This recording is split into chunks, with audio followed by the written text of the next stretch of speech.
Good morning, friends. It's me, Simon. YouTube channel, Simon Varghese Facebook, Simon Varghese Instagram. Welcomes you all. ഇങ്ങനെ പറയുന്നത് പല രാജ്യങ്ങളിൽ നിന്ന് പല സമയത്ത് നമ്മുടെ ആളുകൾ ഈ പ്രോഗ്രാം കാണുന്നത്. അപ്പോൾ അവർക്ക് വേണ്ടിയാണ് അങ്ങനെ പറയുന്നത്. ഞാൻ ആർക്കെങ്കിലും അത് ഇഷ്ടപ്പെട്ടു എൻ്റെ കൂട്ടുകാരിക്ക് ഷെയർ ചെയ്യണമെങ്കിൽ അവരോട് പറയാം. ഇറ്റ്സ് മീ സൈമൺ യൂട്യൂബ് ചാനലിൽ ഈ വീഡിയോ എല്ലാം ലിങ്ക് ചെയ്യുന്നുണ്ട്. മോർ ഓവർ ഫേസ്ബുക്കിലും ഇൻസ്റ്റഗ്രാമിലും നമ്മൾ വീഡിയോ വിടുന്നുണ്ട്. ഓക്കെ, ഇന്ന് രാവിലെ എക്സസൈസ് ചെയ്യാനൊക്കെ പോയപ്പം മഴയായിരുന്നു. മഴയത്ത് നമ്മൾ കുറച്ച് നേരം അവിടെ ഒരു ഷെൽട്ടർ ചെയ്തു, പിന്നെ വീട്ടിൽ വന്നു എക്സസൈസ് പൂർത്തിയായിക്കൊണ്ടിരിക്കുക. അപ്പോൾ എനിക്കൊരു ഒരു ആശയം തോന്നി നിങ്ങളോട് സംസാരിക്കണം. ഒരു ഐഡിയ, ഒരു ഇൻസ്പിറേഷൻ വന്നു. നമ്മളങ്ങനെയാണ് ഓരോന്ന് ചെയ്യുന്നത്. ഇൻസ്പിറേഷനിലൂടെ പുതിയ നൂതന ആശയങ്ങൾ കണ്ടെത്തി അങ്ങനെ അതുകൊണ്ട് ഡ്യൂപ്ലിക്കേഷൻ വരാത്തത്. ഇന്നിപ്പോൾ ഈ വീഡിയോ ചെയ്യാനായിട്ട് ഇടയായതൊരു സാഹചര്യം, നമ്മുടെ തദ്ദേശ സ്വയംഭരണ സ്ഥാപനങ്ങളിലെ തെരഞ്ഞെടുപ്പ് വരാൻ പോവുക. മുനിസിപ്പാലിറ്റി, കോർപ്പറേഷൻ ആൻഡ് പഞ്ചായത്ത്, ഗ്രാമപഞ്ചായത്ത്. അപ്പോൾ അതിനെ സംബന്ധിച്ച് ധാരാളം ഫ്രണ്ട്സ് ധാരാളം കമൻറ്റുകൾ ഇടുകയാണ്. സാറ് മത്സരിക്കണം, സാറ് ഇത്രയും പരിജ്ഞാനമുള്ളതല്ലേ, ഈ ഡിപ്പാർട്ട്മെൻറ്റിൽ ഇത്രയും 35 വർഷം എക്സ്പീരിയൻസ് ഉള്ളതല്ലേ, ഇങ്ങനെ വിഷൻസ് ഉള്ള ആളല്ലേ, വിഷ്വൽസ് ഉള്ള ആളല്ലേ എന്ന് പറയും. ഒത്തിരി പേഴ്സുവേഡിങ് വരികയാണ്. അപ്പോൾ ഞാൻ അവരോട് പറഞ്ഞു, തീർച്ചയായിട്ടും ഞാൻ മത്സരിക്കാൻ തയ്യാറാണ്.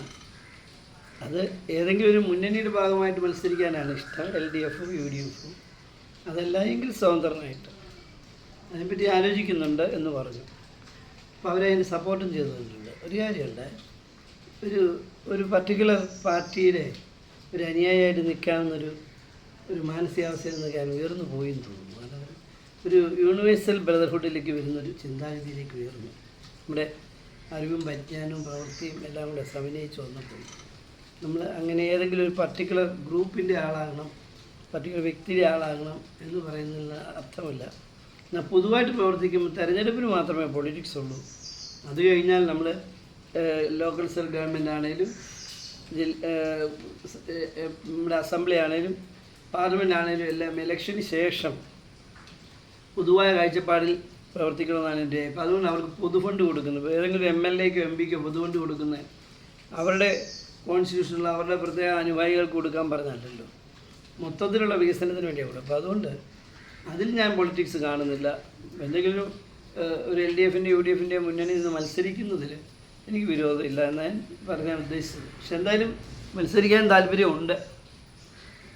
പിന്നെ പ്രിയമുള്ളവർ, നമ്മുടെ ഈ നാട്ടിൽ വളർന്നു വരുന്നൊരു ചിന്താഗതിയാണ് ഈ കുടുംബങ്ങളും, അതായത് ഞാനും എൻ്റെ ഭാര്യയും എൻ്റെ കുടുംബവും, പിന്നെ വേണമെങ്കിൽ ഒരു പരവൻ പറഞ്ഞിട്ട് തേങ്ങ പറിക്കുന്ന ഒരാളെയും കൊണ്ട് വേണം ഇടാം. അങ്ങനെ ചിന്താഗതി അതൊക്കെ മാറേണ്ട കാലം കഴിഞ്ഞിരിക്കും. നമ്മളത് പല വീഡിയോയും ചെയ്തു കഴിഞ്ഞതാണ്. സാമൂഹ്യ ജീവിയായി ജീവിക്കാത്തിടത്തോളം കാലം നമുക്ക് മനസ്സിന് സന്തോഷം ഉണ്ടാകത്തില്ല. നമ്മൾ വീട്ടിൽ നല്ലൊരു വീട് വെച്ചു, നല്ലൊരു മതിലുണ്ട്, നല്ലൊരു കാറുണ്ട്, ഇപ്പം ഭൂട്ടാനിൽ നിന്ന് കൊണ്ടുവന്ന കാറുണ്ടെന്നൊക്കെ പറഞ്ഞിട്ട് വല്ല കാര്യമുണ്ടോ? കുറച്ച് സഞ്ചരിച്ചിട്ട് വല്ല കാര്യമുണ്ടോ? നമ്മൾ സാമൂഹ്യമായി ജീവിക്കണം, സമൂഹമായി ബന്ധപ്പെടണം. അപ്പോൾ അങ്ങനെ സാമൂഹ്യ ബന്ധപ്പെട്ട ഒരു അപ്പർ ക്ലാസ് ക്ലബ്ബിൽ മെമ്പർഷിപ്പ് എടുത്തിട്ട് അപ്പർ ക്ലാസ് ആളുകളായിട്ട് മാത്രം മിങ്കിൾ ചെയ്യുന്നത്, അത് ശരിക്കും മിങ്കിൾ ചെയ്യുന്നുണ്ടോ? പൊങ്ങച്ചത്തിൻ്റെയും കുശുമ്പിൻ്റെയും ഇടയിൽ കിടന്ന് കളിക്കുക, മാസത്തിലൊരു മീറ്റിംഗ് വരും, എല്ലാവരും ചെല്ലിച്ച് വെള്ളം അടിക്കും, ചീട്ട് കളിക്കും, പോവും. ഇതാണ് സോഷ്യൽ മിങ്കിളിങ്? അല്ല. നിങ്ങൾ സമൂഹത്തിൽ ഇറങ്ങണം, ആളുകളുമായിട്ട് സംസാരിക്കണം, ധനികരുമായും സാധാരണക്കാരുമായും സംസാരിക്കണം, അവരുടെ പ്രശ്നങ്ങളിൽ ഇടപെടണം, അവരെ സഹായിക്കണം. ഇപ്പോൾ ഞാൻ എത്രയോ കേസ് നിസ്വാർത്ഥമായിട്ട് ചെയ്തുകൊണ്ടായിരിക്കുന്നു. ഒരു മരിച്ചുപോയ ഒരു ടീച്ചറുടെ മകളുടെ പേപ്പറിന് വേണ്ടി ഞാനിപ്പോൾ 6 മാസത്തോളമായിട്ട് അത് ചെയ്തുകൊണ്ടിരിക്കുക, ഫ്രീ ആയിട്ട്. എൻ്റെ വണ്ടിയല്ല, ഞാൻ കോട്ടയത്തൊക്കെ പോവുക, എത്രയും ചിലവ്, അതൊന്നും നമ്മൾ മൈൻഡ് ചെയ്യുന്നില്ല. കാരണം ഞാൻ സാമൂഹ്യമായി നമ്മുടെ ഒരു കടമയാണ് അത് സമൂഹത്തെ സഹായിക്കുക എന്നുള്ളത്. അതുപോലെ ഓരോ കാര്യം, ഇപ്പം ഞാൻ നടക്കാൻ പോകുമ്പോൾ 2 സ്ട്രീറ്റ് ലൈറ്റ് കെടുത്തിക്കൊണ്ടിരുന്ന ഞാൻ പറയുന്നത്, നമ്മുടെ ഈ സ്ട്രീറ്റ് ലൈറ്റ് കത്തുക എന്ന് പറയുന്നതിൻ്റെ അർത്ഥം നമ്മുടെ കാശ് പോവുകയാണ്, അല്ലാതെ ഏതെങ്കിലും ഉദ്യോഗസ്ഥൻ്റെ കാശല്ല പോകുന്നത്. ജനങ്ങൾ നികുതി അടയ്ക്കുന്നതാണ്. കാരണം ഇപ്പോഴത്തെ സിസ്റ്റം അനുസരിച്ച് ഈ പവറും നമ്മുടെ പവർ ജനറേഷനുമായിട്ട് ബന്ധമുണ്ട്. ഇപ്പോൾ നമ്മൾ പവർ കൃത്യമായിട്ട് ഓഫ് ചെയ്യുമ്പം ജനറേറ്റ് ചെയ്യുന്ന കറണ്ടിൻ്റെ അളവും കുറയും. അങ്ങനെ നമുക്ക് വെള്ളം സംരക്ഷിക്കാൻ പറ്റും. ഇപ്പം ഞാനങ്ങനെ പറയാറുണ്ട്. അപ്പോൾ പലരും ഇപ്പം ഞാൻ ചെല്ലുന്നതിന് മുമ്പ് തന്നെ ഓഫ് ചെയ്യുന്നവരുണ്ട്. എന്നാൽ മിക്ക ദിവസവും ഞാൻ തന്നെയാണ് ഓഫ് ചെയ്യുന്നത്. ഒരു ഫ്യൂസ് പൊട്ടിയിരിക്കുക, ആ പൊട്ടിയ ഫ്യൂസ് ഊരി എടുക്കേണ്ട ശകലം ഒരു ബുദ്ധി പ്രയോഗിക്കണം, അല്ലെ കണ്ണടിക്കും.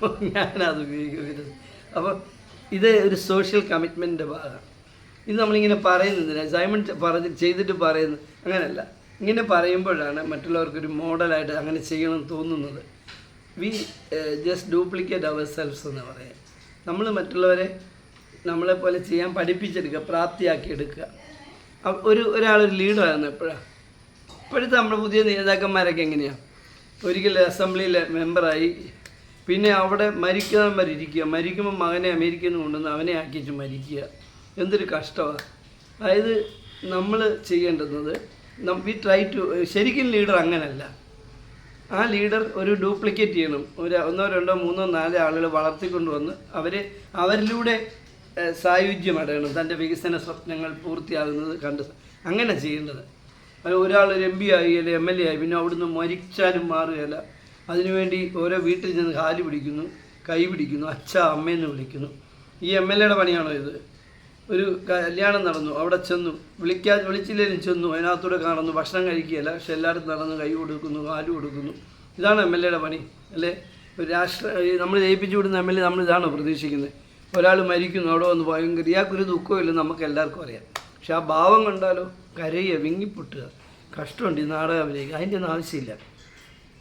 നിങ്ങൾ സമൂഹത്തെ സൃഷ്ടിക്കപ്പെടാനും കെട്ടിപ്പിടുക്കാനും നിങ്ങൾ തിരഞ്ഞെടുത്തിരിക്കുന്നു. നിങ്ങൾ സന്തോഷമുള്ള സന്ദർഭത്തിൽ അവിടെ ചെന്ന്, ഈ ഫംഗ്ഷൻ ഉള്ളപ്പോഴെല്ലാ വീടുകളിൽ ചെന്ന് സന്ദർശിച്ച് എന്നെ കൊണ്ട് തങ്കമ്മയുടെ ഭർത്താവിൻ്റെ ജോലിയൊക്കെ ഇങ്ങനെയുണ്ട്, ഇങ്ങനെ ആ രീതിയിലൊരു കൾച്ചറാണ് ഡെവലപ്പ് ചെയ്തെടുക്കേണ്ടത്. ഒരാഴ്ച ഞാൻ 5 വീട്ടിൽ അല്ലെങ്കിൽ 10 വീട്ടിൽ പോയിരിക്കും. അത് ക്ലാസിഫിക്കേഷൻ വേണ്ട, പണക്കാരനായിരിക്കേണ്ട, പാവപ്പെട്ടവനായിരിക്കേണ്ട, ഹിന്ദു ആകേണ്ട, മുസ്ലിം ആകേണ്ട, ക്രിസ്ത്യാനി, എല്ലാവരും അങ്ങനെ ചെയ്താലോ? അതാണ് സമൂഹത്തിൽ വേണ്ടത്. സാമൂഹികമായി ഒരു ബന്ധം കെട്ടിപ്പടുക്കുക. അത് ജാതിക്കോ മതത്തിനോ അതീതമായിരിക്കണം. ഇനിയിപ്പോൾ അത് ആയില്ലെങ്കിൽ ഒന്നും ഒരു ഗുണമില്ല. കാരണം ഇനി ഈ സെൽഫ് സെൻറ്റേർഡായിട്ട് ജീവിക്കാൻ പറ്റത്തില്ല. കേരളത്തിൽ തന്നെ ജീവിക്കാൻ പറ്റത്തില്ല, ഇന്ത്യയിൽ തന്നെ ജീവിക്കാൻ. നമ്മളൊരു ഇന്നിപ്പോൾ ഫ്രാൻസിൽ കഞ്ഞി കുടിച്ചാൽ വൈകുന്നേരം നമ്മൾ ഡിന്നർ കഴിക്കുന്നത് ഇംഗ്ലണ്ടിലായിരിക്കും. ആ കാലത്തിലേക്ക് പോവുക, വേഗതയും സ്പീഡും അവസരങ്ങളും. അതുകൊണ്ട് ഇവിടെ കിടന്ന് ചെണ്ടയടിച്ച് അല്ലെങ്കിൽ ഇവിടെ കിടന്ന് തലയിൽ കുത്തി മറിഞ്ഞ് ഇതാണെന്ന് പറഞ്ഞ് ആ കാലമൊക്കെ പോയി. അതിനൊന്നും ഇനി ഒരു പ്രസക്തിയില്ല.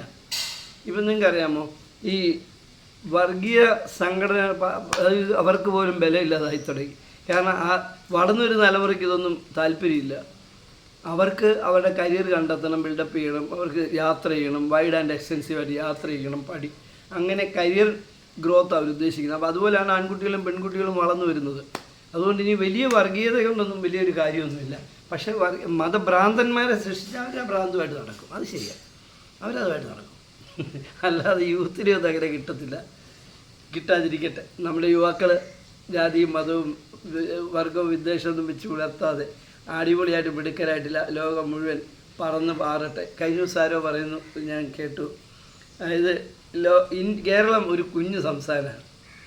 അറൗണ്ട് 3+ lakhs ഉള്ളൂ, 3 crores + lakhs ഉള്ളൂ ഇവിടുത്തെ പോപ്പുലേഷൻ. പക്ഷേ ലോകത്തേത് രാജ്യത്ത് ചെന്നാലും, അത് കർണാടകയിലൊരു മന്ത്രിയാണ് പറഞ്ഞതെന്ന് തോന്നുന്നു, ലോകത്ത് ഏത് രാജ്യത്ത് നിന്നാലും നിങ്ങൾക്ക് അവിടെ പ്രിഡോമിനൻറ്റ് ഫാക്ടറായിട്ട് നിൽക്കുന്ന ഒരു മലയാളിയായിരിക്കും. ബുദ്ധികൂർമ്മതയിലാകട്ടെ, പ്ലാനിങ്ങിലാകട്ടെ, ഡെവലപ്മെൻറ്റിലാകട്ടെ, ആക്ടിവിറ്റിയിലാകട്ടെ, അച്ചീവ്മെൻറ്റിലാകട്ടെ ഇരിക്കുന്ന ഓഫീസർ ഒരു മലയാളിയായിരിക്കും. അദ്ദേഹം കണ്ടുപിടിച്ചൊരു കാരണം നമ്മുടെ ഹൈ ലെവൽ ഓഫ് എഡ്യൂക്കേഷനാണ്. കേരളം നൽകുന്ന ഹൈ ലെവൽ ഓഫ് എഡ്യൂക്കേഷനാണ് അതിൻ്റെ കാരണം. തീർച്ചയായിട്ടും അത് സത്യം തന്നെ. പക്ഷെ അത് മാത്രമല്ല കാരണം. ഇവിടെ സൃഷ്ടിക്കപ്പെടുന്ന ഓരോ കുട്ടിയും അവന് വെറും വിദ്യാഭ്യാസം മാത്രമല്ല കൊടുക്കുന്നത്, അവന് സംസ്കാരവും കൂടെ കൊടുക്കുന്നുണ്ട്. അവനെ സമൂഹത്തിൽ ജീവിക്കാനുള്ള പ്രേരണ കൊടുക്കുന്നുണ്ട്. അവനിൽ സർവശക്തനായ ദൈവത്തെപ്പറ്റി പഠിപ്പിക്കുന്നുണ്ട്. അപ്പോൾ അവൻ്റെ ശരീരവും മനസ്സും ചിന്താവീജികളും ഒരുമിച്ച് പോകുന്നത് കൊണ്ടാണ് അവന് ഇതൊക്കെ അച്ചീവ് ചെയ്യാൻ കഴിയുന്നത്. കേവലം വിദ്യാഭ്യാസം മാത്രമല്ല. അങ്ങനെ വിദ്യാഭ്യാസം കൊടുക്കുന്നെങ്കിൽ ബാംഗ്ലൂരും ഡൽഹിയിലും മുംബൈയിലൊക്കെ എന്ത് നല്ല കോളേജുണ്ട്, കേരളത്തിലുള്ളതിനേക്കാൾ സൂപ്പർ കോളേജ്. പക്ഷേ റിസൾട്ട് വരുന്നില്ലല്ലോ. റിസൾട്ട് വരുന്നത് കേരളത്തിൽ നിന്നാണ്. എന്തുകൊണ്ടാണ്? അവിടെ ഡെഡിക്കേറ്റഡായ അധ്യാപകരുണ്ട്, ഡെഡിക്കേറ്റഡായ മാതാപിതാക്കളുണ്ട്, ഡെഡിക്കേറ്റഡായ സമൂഹമുണ്ട്, ക്ലബ്ബുകളുണ്ട്, പള്ളികളുണ്ട്, അമ്പലങ്ങളുണ്ട്, മോസ്കുകളുണ്ട്. പിന്നെ നമ്മളെ പഠിപ്പിച്ച നവോത്ഥാന നായകന്മാരുണ്ട്, നമ്മുടെ കുമാരനാശാൻ്റെ കവിതകളുണ്ട്, ഇങ്ങനെ നമ്മളെ ചുറ്റിപ്പറ്റി നിൽക്കുന്ന 100,000 കാര്യങ്ങൾ നമ്മളെ നയിക്കുന്നത്. അതുകൊണ്ടാണ് ലോകത്ത് എവിടെ ചെന്നാലും നമുക്ക് ഒരു കുടുംബത്തിന്, ഈ മലയാളി എവിടെ പോയാലും എന്താ, ഞാൻ വലിയ ഗമ അമേരിക്കയിൽ പോയി കുറേ അരിയൊക്കെ ആയിട്ടാണ് അവിടെ ചെല്ലുമ്പോൾ കഞ്ഞി കുടിക്കണമെന്നൊക്കെ പറയാം. അവിടെ ചെന്നപ്പോൾ എൻ്റെ മകനൊക്കെ ജീവിക്കുന്ന അമേരിക്കൻ സ്റ്റൈലാണ് പറയാം, പപ്പ ഇത്രയും പ്രോട്ടീൻ അതിലുണ്ടോ? ഞാനും അത് അവസാനം അത് ഇഷ്ടപ്പെട്ടു. കാരണം ഏത് രാജ്യത്ത് പോയാലും ആ രാജ്യത്തെ ഭക്ഷണം കഴിക്കണം, അവരോടൊപ്പം ജീവിക്കണം, അങ്ങനെ ഒരു വെള്ളത്തിലെ മത്സ്യം പോലെ ജീവിക്കണം. ഇപ്പോൾ ഞാൻ ഇങ്ങോട്ട് എഴുന്നേറ്റ് വരുമ്പോൾ ഒരു മെസ്സേജ് എനിക്ക് കിട്ടിയത്, അമേരിക്കൻ ഗവൺമെൻറ് ഒരു ഇത് വന്നിരിക്കുകയാണ്. അതായത് നമ്മൾ ഇന്ത്യക്കാർ ഈ പറയുന്ന സൈലൻ്റ് അവരുടെ കാര്യം നോക്കി ജീവിക്കണം, ആവശ്യമില്ലാത്ത ആളുകളുമായിട്ട് ബന്ധപ്പെടാൻ പോകരുത്, അതുപോലെ ജനങ്ങളെ അലോസരപ്പെടുത്തുന്ന രീതിയിലുള്ള പ്രവർത്തനങ്ങൾ ഏർപ്പെടരുതെന്നും പറഞ്ഞ് ഒരു മെസ്സേജ്. ഞാനത് വായിച്ചിട്ട് ഇപ്പോൾ എഴുന്നേറ്റ് വന്നത്. അതായത് നമ്മൾ ഏത് രാജ്യത്ത് പോയാലും ആ രാജ്യത്തെ ബഹുമാനിക്കണം, ആ രാജ്യത്തിൻ്റെ ചിന്തകളും അവിടുത്തെ ജനങ്ങളുടെ കൾച്ചറും അംഗീകരിക്കണം, അതിന് ശേഷം വേണം ജീവിക്കാൻ. അല്ലാതെ അതിനെ അതിലംഘിച്ചുകൊണ്ട് അതിനെ വെല്ലുവിളിച്ചുകൊണ്ട് ജീവിക്കാൻ ശ്രമിക്കരുത്. ഇപ്പോൾ കേരളത്തിൽ വന്ന് ആസാമിൽ നിന്ന് വന്നവരോ അല്ലെങ്കിൽ ബംഗാളിൽ നിന്ന് വന്നവരോ അല്ലെങ്കിൽ മറ്റ് സ്ഥലങ്ങളിൽ വന്നവരോ അവരുടെ കൾച്ചറുമായിട്ടിറങ്ങി നമ്മുടെ മുകളിൽ കിടന്ന് ബഹളം വെച്ചാൽ നമ്മൾ എന്ത് ചെയ്യും? നമുക്കത് അനൽപമായ സങ്കടമോ ദേഷ്യമോ ഉണ്ടാക്കിയേക്കാം. ഈ സങ്കടത്തിൻ്റെയും ദേഷ്യത്തിൻ്റെയും പ്രതിഫലനമാണ് ഇംഗ്ലണ്ടിൽ കണ്ട പ്രകടനം. 1.5 ലക്ഷത്തോളം വരുന്ന അവിടുത്തെ ജനങ്ങൾ പ്രകടനം നടത്തി. അവർക്ക് നേതൃത്വം കൊടുത്ത ആരാ? അമേരിക്കയിൽ നിന്ന് ടെക്നോളജിക്കൽ രീതിയിലായ അതാരാ? Elon Musk. അപ്പോൾ അത്രയും ആ ദേഷ്യം ഉണ്ടായിട്ടാണ് നോക്കാം. അത്തരത്തിൽ അവരെ പ്രലോഭിപ്പിക്കരുത്. നമ്മുടെ ബൈബിളിൽ എന്താ, നമ്മുടെ കുട്ടികളെ പോലും, വളർന്നു വരുന്ന നമ്മുടെ കുട്ടികളെ പോലും പ്രലോഭിപ്പിക്കരുതെന്നാണ് നമ്മളെ പഠിപ്പിച്ചിരിക്കുന്നത്. കാരണം അവൻ നിൻ്റെ കുട്ടിയാണ്, എന്നിരുന്നാലും അവനെ പ്രലോഭിപ്പിക്കരുത്. അവനെ സ്നേഹത്തിലും അവനെ കാര്യങ്ങൾ ബോധ്യപ്പെടുത്തി വേണം വളർത്താൻ എന്നാണ് നമ്മളെ ബൈബിള് പോലും പഠിപ്പിക്കുന്നത്. അതുകൊണ്ട് നമ്മൾ നമ്മുടെ കുട്ടികളെന്നായിട്ട് നമ്മുടെ സമൂഹമാകട്ടെ, നമ്മൾ ഏത് രാജ്യത്ത് പോയാലാകട്ടെ, നമ്മൾ മറ്റുള്ളവരെ പ്രകോപിപ്പിക്കരുത്. നമ്മൾ നമ്മുടെ ആശയങ്ങളും അഭിലാഷങ്ങളുമായിട്ട് ജീവിക്കുക. അതോടൊപ്പം മത്സ്യം വെള്ളത്തിലെന്ന പോലെ അവരുടെ കൾച്ചറുമായിട്ട് ചേരാൻ ശ്രമിക്കുക. കൂടുതൽ വായിക്കുക, പഠിക്കുക, ആനന്ദം കണ്ടെത്തുക, മറ്റുള്ളവരെ വെല്ലുവിളിക്കാതിരിക്കുക. Okay, all the best. നമ്മൾ മലയാളികളുടെ ജീവിത വിജയത്തിൻ്റെ രഹസ്യം ഇത് തന്നെയാണ്: ഡെഡിക്കേഷൻ, ഹാർഡ് വർക്ക്. കഴിഞ്ഞ ദിവസം ഒരു വൈദികനോട് സംസാരിച്ച് പറയാം, എവിടെ കേരളം വിട്ട് കഴിഞ്ഞാൽ, കേരളത്തിൻ്റെ ഭാരതപ്പുഴ കടന്നാൽ പിന്നെ മലയാളിയെ പോലെ കഠിനാധ്വാനികൾ ആരുമില്ല, മലയാളികളെ പോലെ സിൻസിയറായിട്ട് ആരുമില്ല, ഹാർഡ് വർക്ക് ചെയ്യുന്ന ആരുമില്ല. പക്ഷേ ഒരു ചെറിയൊരു തെറ്റുപറ്റി. കേരളത്തിലും അവരങ്ങനെ തന്നെയാണ്. കേരളത്തിലും അവർ ഹാർഡ് വർക്കിംഗ് ആണ്. അവർ സ്മാർട്ട് വർക്കിംഗ് ആണ്, not hard working. Hard working and smart working is entirely different. നിങ്ങൾക്ക് നേരം നമ്മളിതാ വൈകുന്നേരം വരെ ഒരു വിറക് കീറിക്കൊണ്ടിരിക്കുക, അത് ഹാർഡ് വർക്കിംഗാണ്. പക്ഷേ നിങ്ങളുടെ ഫ്രീ ടൈമിൽ വന്ന് അല്പാൽപമായി ആ വിറക് കീറുക, അത് സ്മാർട്ട് വർക്കാണ്. ഇത് രണ്ടിൻ്റെ റിസൾട്ട് എന്താണ്? ഒന്നാണ്. അപ്പോൾ സ്മാർട്ട് വർക്കും ഹാർഡ് വർക്കും ഉണ്ട്. മലയാളി ഹാർഡ് വർക്ക് അല്ല ചെയ്യുന്നത്, സ്മാർട്ട് വർക്ക്. അവൻ്റെ പഠനം, അവൻ്റെ നിരീക്ഷണം, അവൻ്റെ പരിശീലനം, അവൻ്റെ സേവനം, ഇതിനോട് ഇടയ്ക്ക് തന്നെ അവൻ കാര്യങ്ങൾ ചെയ്തുകൊണ്ടിരിക്കുക. അത് കേരളത്തിൽ ബോധ്യപ്പെടും. എല്ലാവരും നല്ല മിടുക്കരാണ് കേരളത്തിലുള്ളവരും. നിങ്ങൾക്കറിയാമോ, ഇവിടുത്തെ സിവിൽ സർവീസ് എത്രയോ മഹോന്നതം, ഇവിടുത്തെ പോലീസ് എത്ര സൂപ്പറാണ്, ഇവിടുത്തെ KSEB എത്ര സൂപ്പറാണ്, KSRTC എത്ര സൂപ്പറാണ്, വാട്ടർ അതോറിറ്റി എത്ര സൂപ്പറാണ്. ഞാനും ഒരു ഗവൺമെൻറ് ഓഫീസ്, ഞങ്ങളൊക്കെ ചെയ്ത സേവനങ്ങൾക്ക് കയ്യും കണക്ക് വിളിച്ചു പറയാൻ പാടില്ലല്ലോ, എന്നാലും ചെയ്തിട്ടുണ്ട്. അപ്പം ഇങ്ങനെയുള്ള 1000 പേരുടെ ദാനവും ധർമ്മവും കഠിനാധ്വാനമാണ് നമ്മളെ എല്ലാം സൃഷ്ടി എന്ന് നമുക്ക് ബോധ്യപ്പെടണം. കേരളം ഓരോ ഇഞ്ച് മുമ്പോട്ടാണ്, പുറകോട്ട് പോകത്തില്ല. നമ്മൾ മുമ്പോട്ട്. നമ്മൾ കഴിഞ്ഞ ദിവസം ബ്രിട്ടീഷ് ഹൈക്കമ്മീഷൻ തിരുവനന്തപുരത്ത് ഒരു 5-6 വർഷം മുമ്പ് എന്ന് പറഞ്ഞാൽ, കേരളം എന്ന് പറഞ്ഞാൽ ഏറ്റവും സൂപ്പർ സ്ഥലമാണ് ഇന്ത്യയിൽ. എന്താ കാര്യം?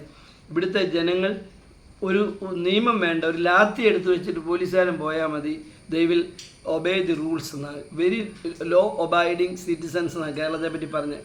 People from Kerala are very law abiding ones എന്നാണ്. കാരണം ലോ ഒബൈഡ് ചെയ്യാൻ നമ്മൾ മുന്നേ, അതുകൊണ്ട് നമുക്ക് ഏത് രാജ്യത്ത് പോലും പിടിച്ചു നിൽക്കാൻ പറ്റുന്നത്. അവരെക്കാൾ, സാഹിബിനേക്കാൾ നന്നായിട്ട് ലോ ഒബൈഡ് ചെയ്യുന്ന ആളുകളാണ് നമ്മൾ. അതുകൊണ്ട് നമുക്ക് അതിൻ്റെ അടുത്തോടെ മുമ്പോട്ട് പോകാം.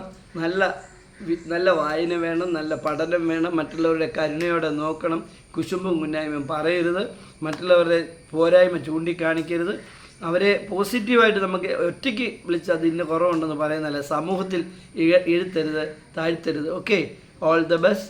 Have a fantastic positive day. And Simon Varghese signing off from this me Simon YouTube channel. Okay, thank you.